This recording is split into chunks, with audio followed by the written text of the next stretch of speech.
কেমন আছো তোমরা? তো এসএসসি পরীক্ষার্থী 26 যারা, তো তোমাদের জন্য তোমরা বাউবি বাংলাদেশ বিশ্ব পরিচয় 3 নম্বর অধ্যায়ে ঋতুচক্র নিয়ে একটু সমস্যায় পড়ে থাকো। তো ঋতুচক্র এবং কখন দিন রাত ছোট হয়, কখন দিন রাত বড় হয়, অল্প সময়ের মধ্যে শিখতে পারবা ইনশাআল্লাহ। খুবই সিম্পল। দেখো, আমরা উত্তর গোলার্ধ এবং দক্ষিণ গোলার্ধ দুইটা গোলার্ধ যে কোনো একটা গোলার্ধ নিয়ে তোমাকে আগে বুঝতে হবে, তাহলে তুমি বুঝতে পারবা, নতুবা বুঝতে পারবে না। আমরা বসবাস করি উত্তর গোলার্ধে, তাহলে উত্তর গোলার্ধ নিয়ে যদি আমরা একটু কথা বলি, উত্তর গোলার্ধ নিয়ে আলোচনা করি।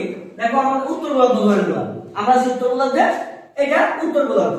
উত্তর গোলার্ধে 21 জুন তারিখ, 21 জুন তারিখ কি হয়, উত্তর গোলার্ধ সূর্যের কাছাকাছি থাকে। উত্তর গোলার্ধ সূর্যের কাছাকাছি থাকার ফলে উত্তর গোলার্ধে সূর্যের তাপটা আসে আগে যায় পরে, আসে আগে যায় পরে, ফলে এইখানে সে তাপ উত্তর গোলার্ধটা তাপ গ্রহণ করবে কম সময়, তাপ গ্রহণ করবে বেশি সময় এবং তাপ বিকিরণ করবে কম সময়।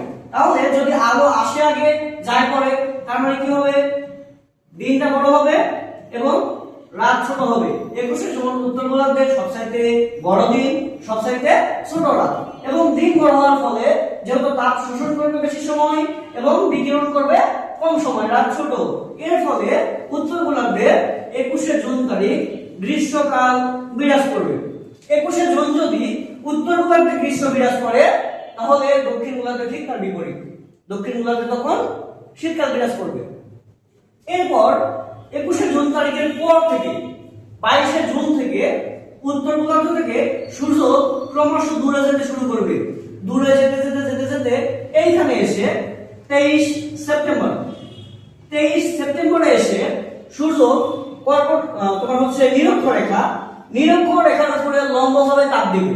নিরক্ষ রেখার উপর যখন সূর্য লম্বভাবে তাপ দিবে, তখন উত্তর গোলার্ধ এবং দক্ষিণ গোলার্ধ উভয় পাশে দিন এবং রাত একই সমান হবে, নাতিশীতোষ্ণ আবহাওয়া।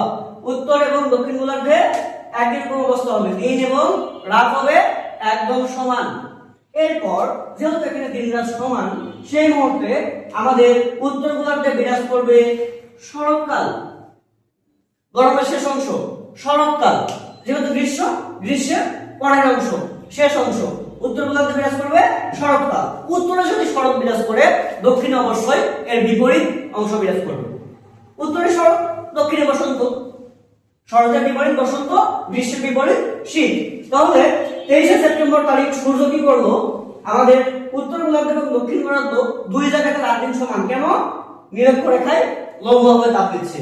এবং 23 সেপ্টেম্বরের পর থেকে সূর্য ক্রমশ উত্তর গোলার্ধ থেকে অনেক দূরে চলে যাবে। সূর্য ক্রমশ উত্তর গোলার্ধ থেকে অনেক দূরে চলে যাবে এবং 22 ডিসেম্বর তারিখে সূর্য দক্ষিণ গোলার্ধের কাছাকাছি অবস্থান করবে, উত্তর গোলার্ধ থেকে সবচেয়ে দূরে অবস্থান করবে। এর ফলে 22 ডিসেম্বর উত্তর গোলার্ধের দিন হবে সবচেয়ে ছোট এবং রাত হবে সবচাইতে বড়। 22 ডিসেম্বর তারিখ সবচাইতে বড় রাত, সবচাইতে ছোট দিন। যেহেতু রাত বড়, দিন ছোট, তাপ শোষণ করবে বেশি সময়, বিকিরণ করবে তাপ শোষণ করবে কম সময়, বিকিরণ করবে বেশি সময়। শোষণ করবে কম সময়, বিকিরণ করবে বেশি সময়। এর ফলে 22 ডিসেম্বর তারিখ উত্তর গোলার্ধে বিরাজ করবে শীতকাল। আবার বলছি, 22 ডিসেম্বর উত্তর গোলার্ধে বিরাজ করবে শীতকাল। উত্তরে যদি শীতকাল বিরাজ করে, দক্ষিণে সেই মুহূর্তে গ্রীষ্মকাল বিরাজ করবে। এবং 22 ডিসেম্বরের পরে আমরা জানি 25 ডিসেম্বর বড়দিন পালন করা হয়, কারণ 25 ডিসেম্বর থেকে আবারও ক্রমশ দিন বড় হতে শুরু করে। যেহেতু এখানে রাত সবচেয়ে বড় ছিল, দিন সবচেয়ে ছোট ছিল। ডিসেম্বরের 25 তারিখের পর থেকে দিন আস্তে আস্তে একটু একটু করে বড় হতে শুরু করে। এই কারণে আমরা বড়দিন উৎসব পালন করি 25 ডিসেম্বর।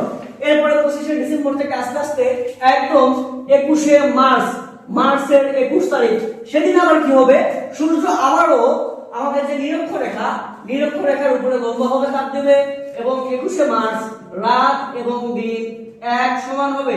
21 মার্চ রাত এবং দিন এক সমান হওয়ার ফলে এখানে আমাদের উত্তর গোলার্ধে বসন্তকাল বিরাজ করবে। উত্তরে যদি বসন্তকাল বিরাজ করে, সেই মুহূর্তে দক্ষিণে বিরাজ করবে শরৎকাল। আমরা জানি মার্চ মাসে আমাদের বসন্তকাল বিরাজ করে, মার্চ এপ্রিল, এখন আমাদের বসন্তকাল উত্তর গোলার্ধে চলছে এবং এই মুহূর্তে দক্ষিণে চলছে শরৎকাল। এইভাবে ঋতু পরিক্রমা আবার আসবে জুন, আবারও সেপ্টেম্বর, আবারও ডিসেম্বর, আবারও মার্চ, এইভাবে আমাদের ঋতু পরিক্রমা চলতে থাকে। জাস্ট এতটুকুই তোমাদের মাথায় যদি কনসেপ্টটা নিতে পারো, এটা যদি বর্ণনা করতে পারো, তোমাদের একটা সৃজনশীল কনফার্ম ইনশাআল্লাহ।